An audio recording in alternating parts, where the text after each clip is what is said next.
Hey everybody, Catherine Rod, technical agronomist of the channel in Eastern Illinois.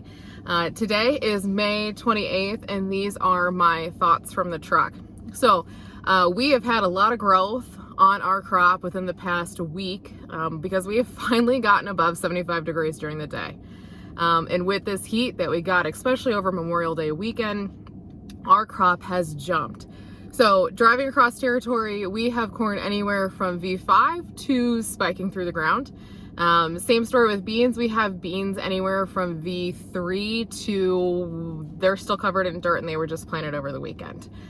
So there is a wide range of crop condition due to our multiple distinct planting dates that we've had so far this year, which is fine. You know, this gives us time to get across our crop at the different stages and we're not rushing to do everything in 3 days. So that's good. So for those of us that have corn that's up and that V2 to V5, I've seen a lot of side dress nitrogen application happening, which is great. It's a great time to do it, especially as the plant then enters into its nutrient uptake exponentially over the next coming weeks. The other thing to kind of think about, since we are entering into June with corn, is usually early June is when we start seeing that corn look a little ugly, turn yellow. This is when the corn goes from its small roots that it has, you know, when it was a little baby plant, going into transitioning to the nodal root system and its adult roots formation. I call this the middle school years. That just, it's a little rough, but you just got to give it time and things start coming back out of it and it looks really good. And with that nitrogen that we're putting down right now, that should help push through that transition pretty quickly. Looking ahead to soybeans, most stands look pretty good. You know, if you need to spike in some of those last replants, the stuff that's in the dirt, that's probably the second planting of that.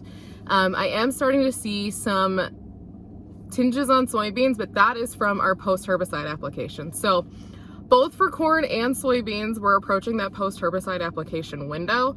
A little bit more for beans is usually we can see some injury effect from those herbicides. Normally that's pretty typical and normal and not too much to worry about. The one thing I will say is it might linger a little bit longer as we look to our forecast. So our extended forecast is hot and dry. So real no rain in the forecast, and we are looking at about a general of 85 degrees. With that, the plant is going to be growing quickly, but if we keep not having rain for the next 2, 3, 4 weeks, you know, some of that cosmetic damage from some of our post-herbicide applications could linger a little longer. The thing to keep an eye out for is to make sure that your new growth is unaffected. So we're looking for our new leaves, make sure they're nice and green and they're growing through it, and we should have no problem at all. We go through this every year and it sometimes always catches us by surprise. So that is my quick thoughts from the truck for this week. And as we look into June, some things to keep an eye out for as we get going.